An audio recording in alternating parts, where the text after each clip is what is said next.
The sun hung low over the dusty horizon as she trudged along the winding dirt road, her boots scuffing the loose soil with every weary step. Her small bundle of belongings was strapped tightly to her back, containing the few possessions she had managed to hold on to since the fire that had destroyed her home. Each item carried a memory, a reminder of a life she had lost and a hope she clung to. The hope of finding a place where she could start anew. The world felt vast, harsh, and unyielding, yet her determination carried her forward, one step at a time, her eyes wide and watchful, scanned the landscape as she walked, searching for any sign of shelter or human presence. The prairie stretched endlessly in shades of golden brown, punctuated by distant hills and a few scattered trees that offered little relief from the fading sunlight. In the distance, she finally spotted a cluster of buildings, sturdy wooden structures with smoke curling from a stone chimney. Relief surged through her chest. Perhaps this was the place where she could finally find work and, more importantly, safety. As she approached, she noticed the yard was quiet except for the occasional cooing of a baby. The soft sound tugged at her heart, drawing her closer to the main house. She slowed her pace, careful not to startle anyone. From behind the doorway, she saw a man moving with deliberate, measured steps. His face, partially shadowed by the brim of his wide hat, was set in an expression of fatigue and sorrow. He carried a small child in his arms, rocking her gently as he walked. The baby's tiny hands reached for the man's chest, grasping the fabric of his coat as if seeking comfort in his presence. She felt a pang of empathy, a recognition of shared loneliness and the invisible weight of grief. The man's quiet, solemn demeanor suggested a life that had recently been upended, one that demanded resilience and strength in ways she knew all too well. She hesitated for a moment, unsure whether she should announce her presence. Her instincts urged caution, for strangers were often met with suspicion in places like this. But her own need for work and shelter outweighed her hesitation. She took a deep breath, adjusted the strap of her bundle, and stepped onto the porch. "Excuse me," she called softly, her voice trembling slightly from nerves and exhaustion. The man's head turned toward her, and she noticed the sharp flicker of surprise in his eyes. The baby, sensing the presence of someone new, let out a small cry. Immediately, the man's expression softened as he settled the child in her crib, then approached her with cautious curiosity. I'm looking for work," she began, her words halting but earnest. "I can cook, clean, and care for children. I don't have much, but I can work hard, please. I need a place to stay, even for a little while." Her eyes met his, and she saw the mixture of skepticism and faint hope that mirrored her own. She could see the pain etched into his features, the remnants of loss that he carried, daily, but also the spark of humanity that refused to let despair take over entirely. The man studied her silently for several moments, weighing her words and presence. Finally, he nodded slightly, not yet speaking but gesturing toward the porch steps. It was a small acknowledgement, but it was enough. She stepped forward, feeling the first stirrings of possibility, the fragile hope that maybe, just maybe, this was a place where she could belong. The ranch stood quiet around them, the evening air heavy with the scent of hay and earth. In that moment, the world felt like it had paused, giving her the chance to prove herself, to begin anew, and to slowly become a part of something that had seemed forever out of reach. The following morning, the ranch awoke slowly under the soft glow of the rising sun. The air was crisp, carrying the scent of fresh hay, earth, and the faint tang of livestock from the barn nearby. She had spent the night in a small, sparsely furnished room at the back of the house. Though modest and plain, it offered a sense of security she hadn't felt in months. Her muscles ached from the long journey, but her mind was alert, filled with anticipation and nerves. Today she would meet the widower more fully, observe the baby in their care, and begin to understand the rhythm of life on this isolated ranch. Stepping out onto the porch, she noticed the man already at work, moving with a quiet efficiency that suggested years of routine. He tended to the animals first, giving each task the care and precision of someone used to being alone, yet fully responsible for the welfare of others. He fed the chickens, filled water troughs, and brushed the horses with practiced hands, his movements precise but unhurried. She watched from a distance, careful not to interrupt, studying the way he carried himself. There was a rugged strength about him, tempered by a subtle gentleness that emerged when he glanced at the baby nestled in her cradle nearby. The widower noticed her presence eventually. His eyes, sharp yet weary, assessed her carefully. She felt the weight of his gaze and instinctively straightened, her hands clasped in front of her. She was painfully aware of her plain dress, the dirt smudges on her boots, and the weariness etched into her face. She had always been conscious of not being the kind of woman people wanted. And now, standing before a man who had clearly suffered loss, she worried even more about her inadequacies. Yet she reminded herself silently, her purpose here wasn't to charm him with appearances, but to show that she could be dependable, caring, and helpful. That alone was enough to warrant consideration. He approached slowly, his steps measured. There was no warmth yet in his greeting, only the careful observation of someone protecting themselves after a lifetime of hardship. "You slept well?" he asked, his voice low and steady. There was no malice, but neither was there softness, simply a tone of cautious inquiry. She nodded, offering a small, polite smile. "Yes, thank you. The room is comfortable." She felt the words falter slightly, unsure if politeness alone would be enough to impress him.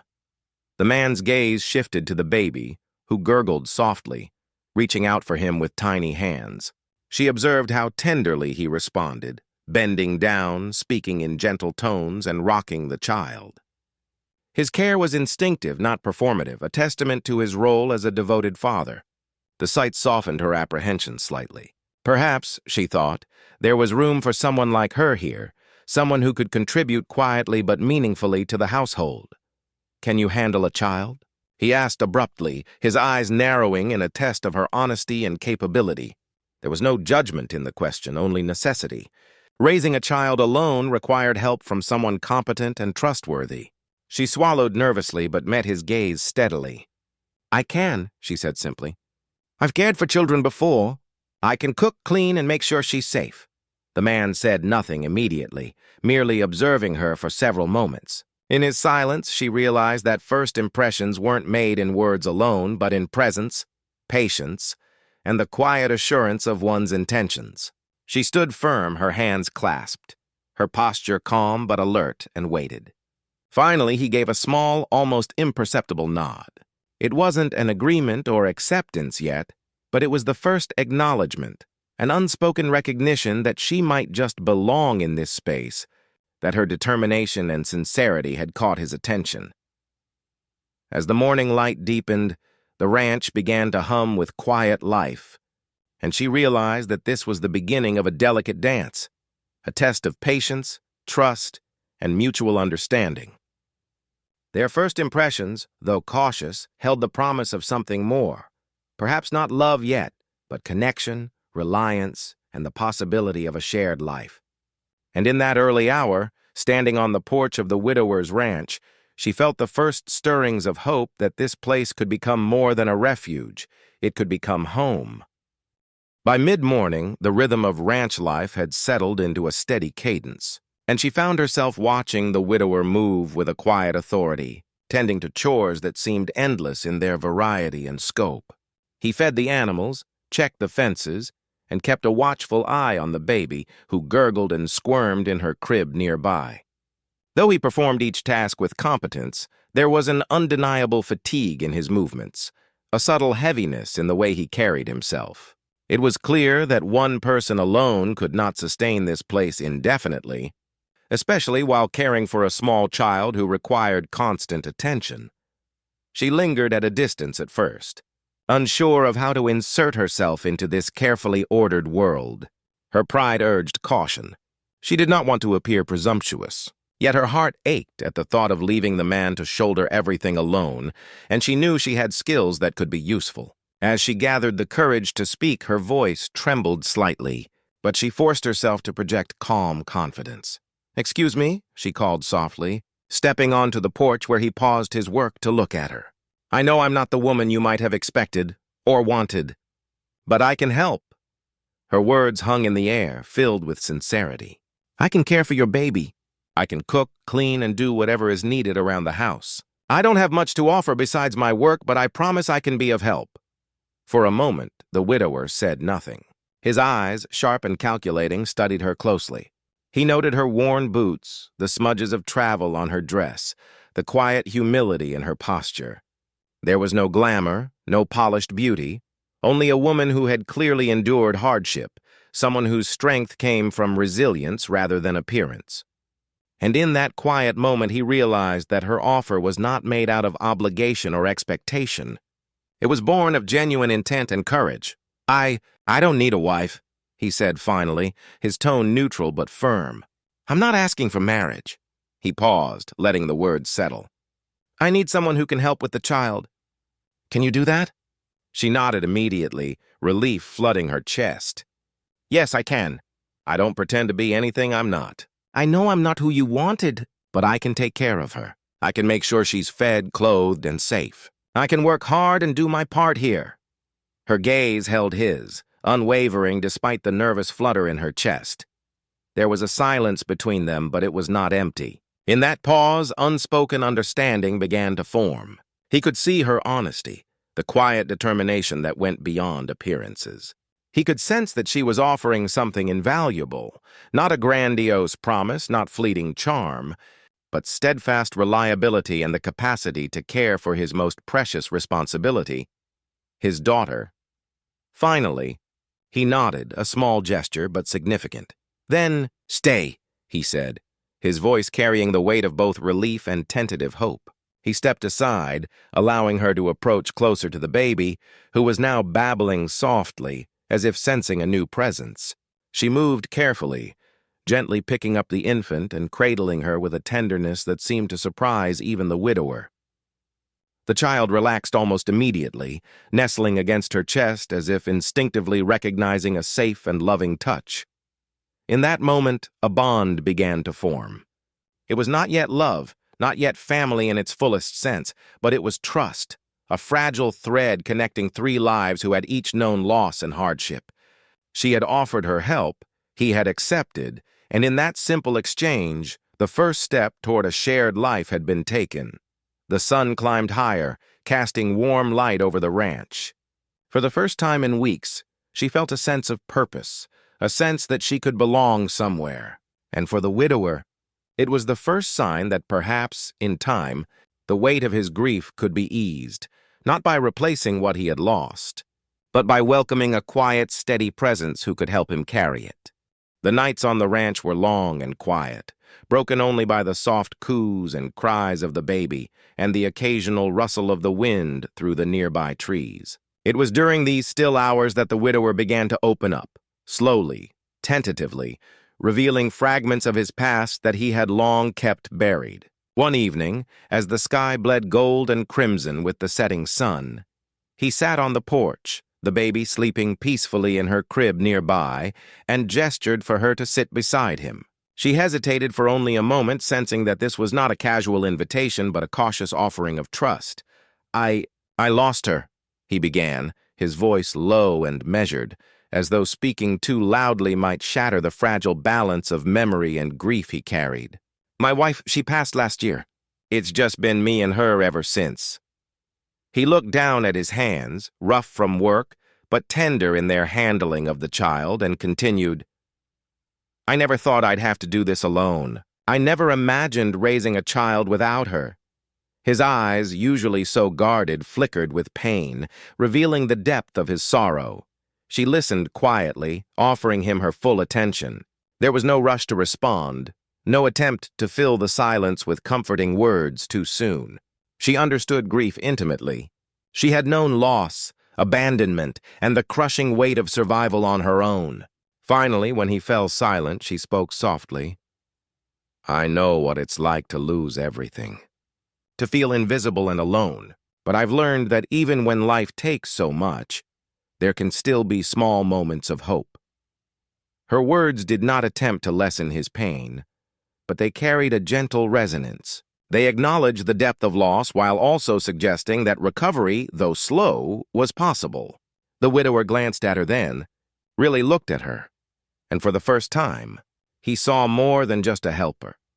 He saw someone who had endured hardship and emerged resilient, someone who understood the weight of loss and the courage it took to keep moving forward. Over the next few days, these quiet exchanges became a ritual. They shared small pieces of their lives in fragments, memories of the past, stories of loved ones lost, and the personal struggles that had brought them to this point. She spoke of her family, of the fire that had destroyed her home, and of the nights she had wandered alone with only a few belongings and a fragile hope. He, in turn, spoke of his late wife's kindness, the dreams they had shared, and the emptiness that had settled over his life after her passing. Through these exchanges, a subtle shift occurred. Their relationship began to deepen beyond the boundaries of employer and helper. They began to see each other not as strangers, but as two souls shaped by grief, capable of understanding each other in ways few others could. The baby, sensing the change, became a silent witness to this growing connection, her laughter and coos punctuating moments of vulnerability with innocent joy.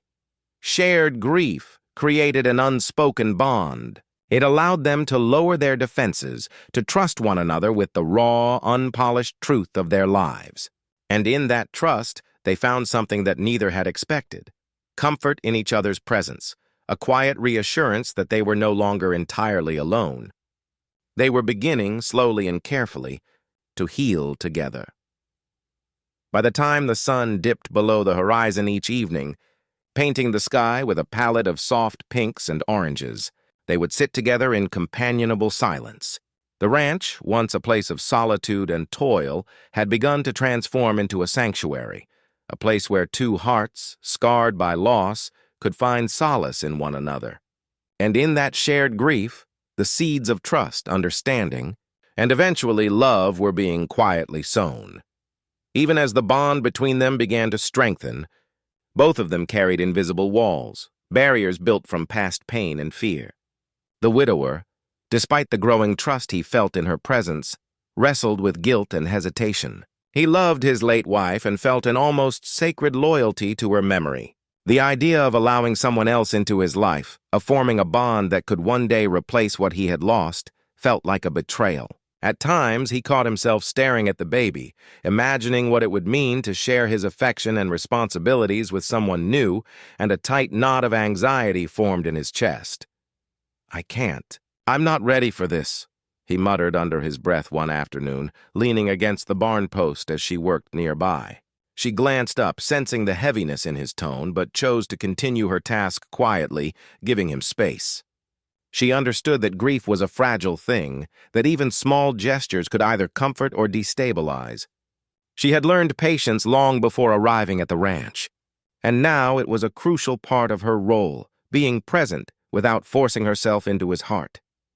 He found himself scrutinizing her actions more critically than before, questioning whether she was truly capable of caring for his daughter or whether her kindness was fleeting. Each smile she offered, each gentle word she spoke to the baby, caused him a mix of relief and unease. Relief because she was competent, nurturing, and reliable. Unease because her presence stirred emotions he had long tried to suppress. He wasn't ready to admit that he might enjoy her company, that her laughter might lighten his burdens, or that he might, slowly, begin to lean on her in ways that went beyond practicality. On her side, she struggled with her own doubts. She had not come to the ranch seeking romance, but she could not deny the stirrings of affection she felt toward the widower. Every glance he gave, every small act of trust, sparked a nervous flutter in her chest. Yet she feared overstepping, feared that her growing attachment could be unwelcome or even harmful. After all, she was not the woman he had wanted or expected. She was plain, unrefined, and perhaps too ordinary to be worthy of his love. Her insecurities often made her retreat into quiet observation, doing her tasks with diligence but keeping her emotions carefully guarded. Their shared grief created both connection and conflict. The more they confided in each other, the more aware they became of their vulnerabilities, and the more they feared the potential for rejection or misunderstanding. A wrong word, A misread glance or an impulsive gesture could shatter the fragile trust they had built over weeks.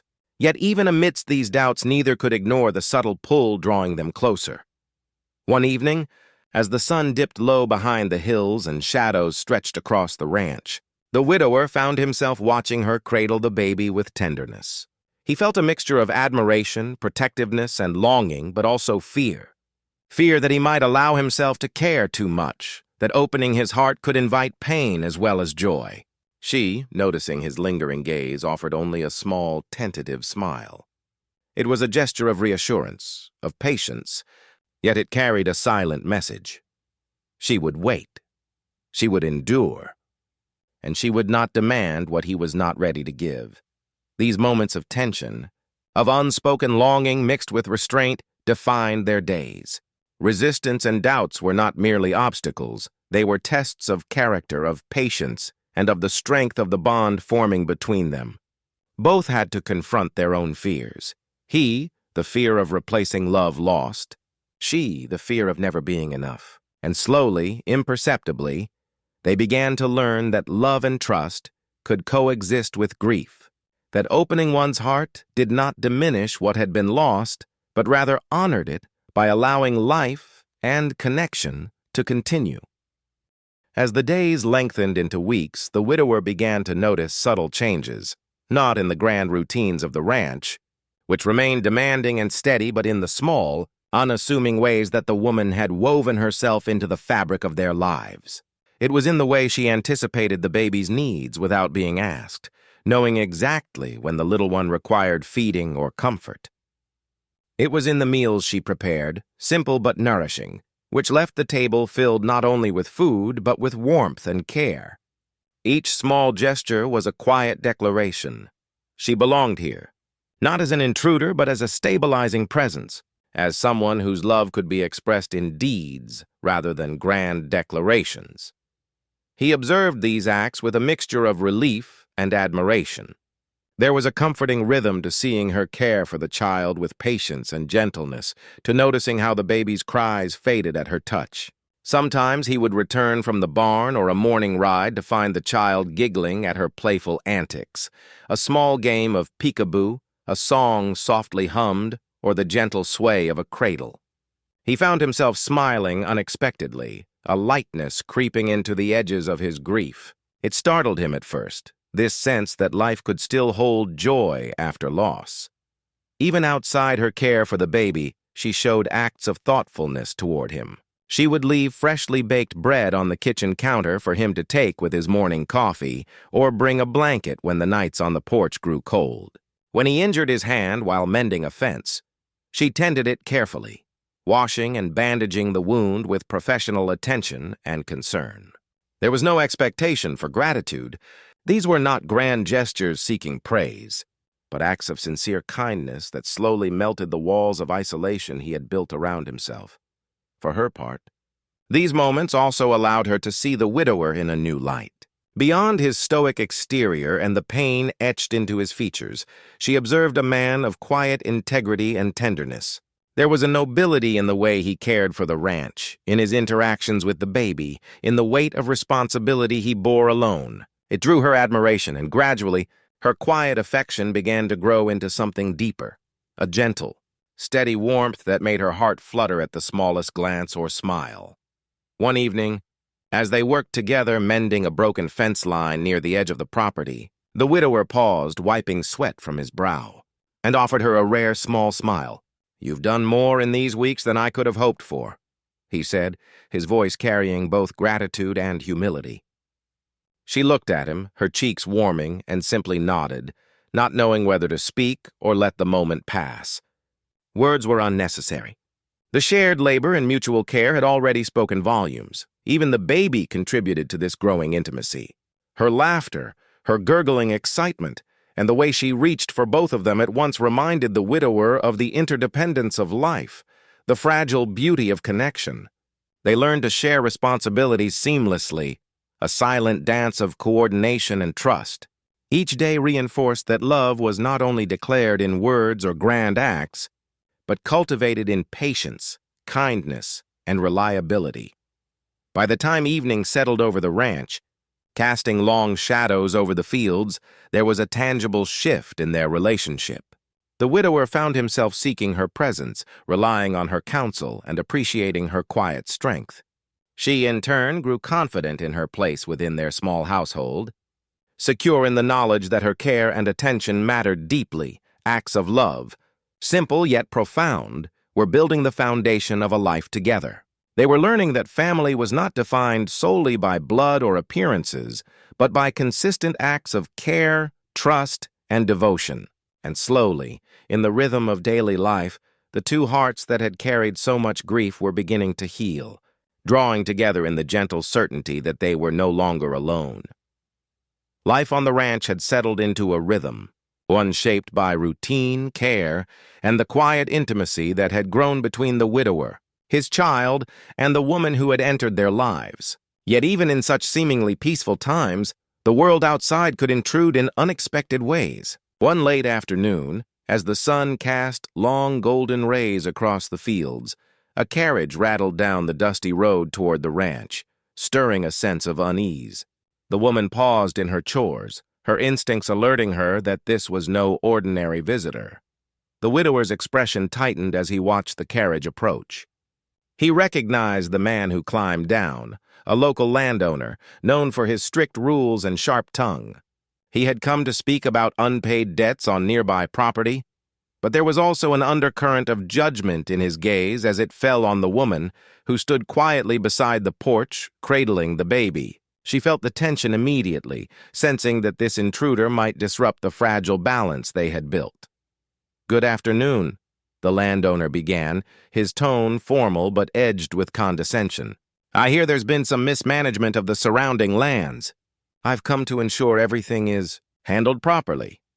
His eyes flicked to the woman, and there was a moment of silent assessment, as though he were questioning her presence on the property. The implication was clear. She was not welcome, her place here unrecognized, and her value reduced to her appearance and social standing. The widower stepped forward, his protective instincts flaring. "Everything's in order," he replied firmly, his voice steady but carrying authority. "This woman has been a great help to me.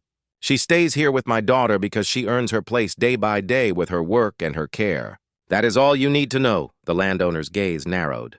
"A helper, yes. But a woman without family or ties, is she truly capable of handling a child? Are you certain of this arrangement?" His words carried both doubt and an insinuation that she was unfit. The widower felt a flicker of doubt himself, the kind that came when one's carefully constructed world is questioned by outsiders. The woman, however, stood tall, refusing to be diminished. Her voice, though soft, was firm. "I am capable," she said. "I care for your daughter every day. I work to maintain this home, and I do so because I believe in it, not because anyone told me to. My place here is earned with every task I complete and every moment I spend caring for this child." There was conviction in her tone, a quiet strength that both surprised and impressed the widower. For a tense moment, silence fell over the yard. The wind stirred the tall grass, carrying with it the faint scent of wildflowers and dust. The landowner measured her with a final glance, recognizing that this was not a woman who would be easily dismissed. With a curt nod, he allowed that, for now, the matter was settled. But his warning lingered. The world beyond the ranch could be harsh, and not everyone would see her as he did. Once the visitor departed, the ranch was quiet again, but the encounter left its mark. Both the widower and the woman understood that while their bond had grown strong, it was not immune to outside challenges. Their connection, built on trust and shared care, would need to withstand scrutiny, skepticism, and occasional interference from those who did not understand the depth of their relationship. That evening, as the baby slept and the sun disappeared behind the hills, they sat together on the porch. The widower placed a hand over hers, a gesture of reassurance and solidarity. "We'll face it together," he said, "no matter what anyone else thinks." She nodded, feeling a profound sense of belonging and strength. In confronting a challenge, they had not only defended their home but also affirmed their commitment to one another. The threat, though external, became a catalyst. It highlighted the solidity of their bond, reinforced the trust they had built, and demonstrated that love and loyalty were not abstract concepts. They were lived through courage, conviction, and mutual support. The ranch, once a place of solitude, was now a sanctuary fortified by both care and resilience. The turning point came unexpectedly, as most defining moments in life do. It was late spring, and the ranch had begun to hum with the vitality of new growth. The fields were green, the animals healthy, and the baby's laughter filled the air. Yet beneath this surface of calm, tension simmered, both in the land and in their hearts. One afternoon, a sudden storm swept across the plains. The wind tore through the open fields, carrying with it dust and debris, and heavy rain began to fall in relentless sheets. The animals became restless, the fences strained under the force of the wind, and the tiny house trembled with each gust. The baby began to cry, startled by the sudden chaos, and panic threatened to overtake them both. The widower sprang into action, securing the livestock as best he could, but the storm was fiercer than anticipated. He slipped on the wet boards of the porch, twisting his ankle painfully, a sharp cry escaping his lips. In an instant, the woman was at his side, her presence steady and resolute. She supported him, guiding him safely to a sturdy chair in the kitchen while reassuring the baby with calm, melodic tones. In that moment, the division of roles and responsibilities became crystal clear. They were not simply two people coexisting in a house. They were a team, bound by circumstance, care, and the instinct to protect what mattered most. She fetched blankets and hot water, bandaging his ankle with careful precision while speaking softly to calm his pain and his worry. He, in turn, recognized the depth of her courage and competence, the way she instinctively prioritized the safety of the child while also tending to him, balancing authority with empathy. Hours passed as the storm raged on, and the ranch endured the force of nature with the combined effort of both. They worked in tandem, checking on the animals, securing loose objects, and ensuring the baby remained safe and dry. In the intimate, chaotic environment, their unspoken bond became visible, articulated through shared glances, coordinated movements, and a profound trust in one another's judgment. There was no time for hesitation, no room for doubt, only action and reliance. After the storm finally subsided, they stepped onto the porch together, drenched and exhausted, surveying the minor damage that had been done. The sun broke through the clouds in soft streaks of gold, casting light across the soaked fields. They looked at each other, and in that moment, words were unnecessary. The experience had spoken volumes. They had faced adversity together, each proving to the other not just competence and courage, but loyalty, patience, and the capacity to rise as one in the face of challenge. The baby, now content and tired from the storm's fright, nestled in the woman's arms, her peaceful sleep a quiet reward for their efforts. The widower felt a surge of emotion, gratitude, relief, and an unspoken realization that the life he had feared rebuilding could indeed be whole again. He had seen, in the crucible of the storm, that she was not merely a helper or companion, but a partner in the truest sense, someone who could share burdens, sustain hope, and strengthen the family he had struggled to maintain alone. That evening, as they sat on the porch wrapped in blankets, the widower finally spoke, his voice gentle yet filled with conviction. "We make a good team," he said, his eyes meeting hers. She smiled softly, understanding the deeper meaning of his words.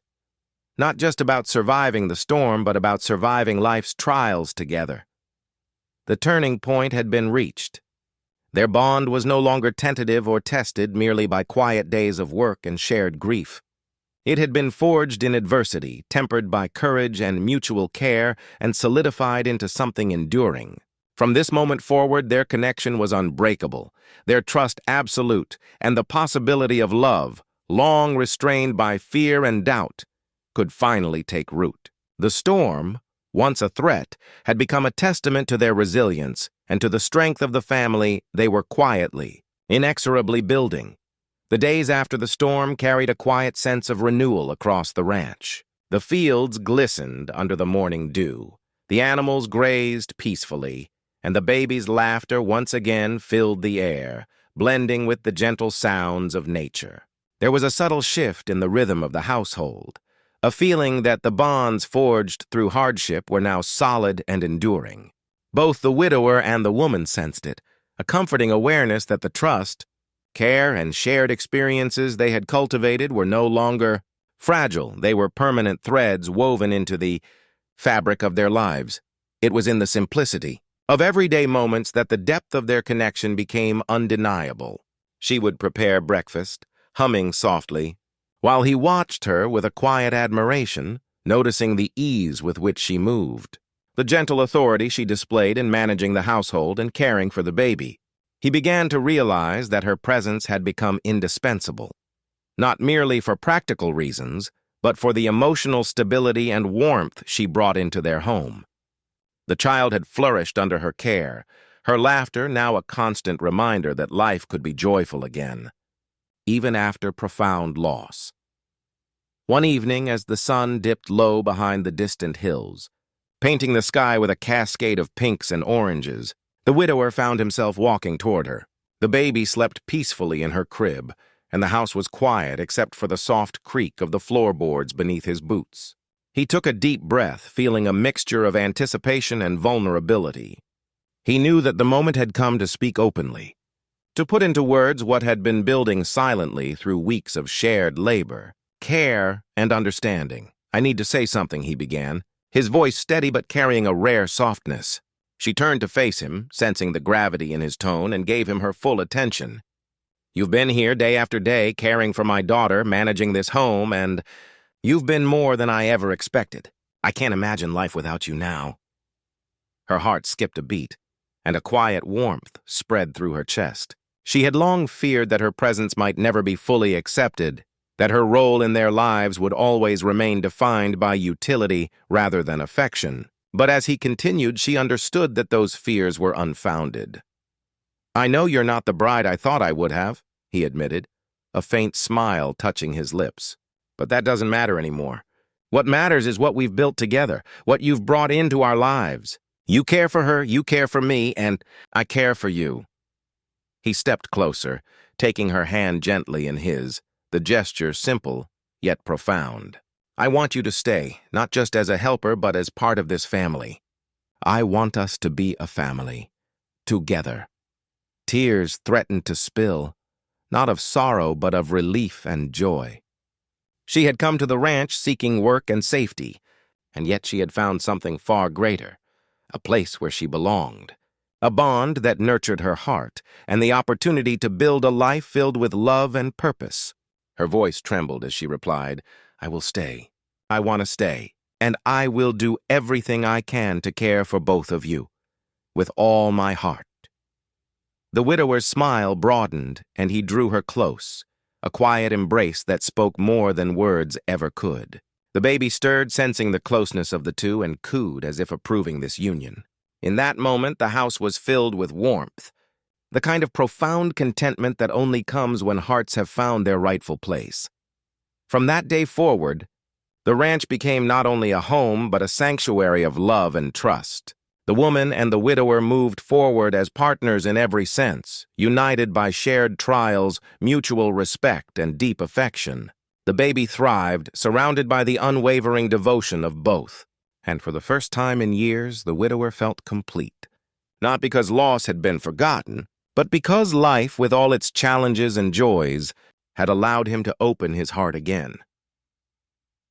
In the quiet light of dusk, as the three of them settled together, it was clear that acceptance and commitment had transformed their lives.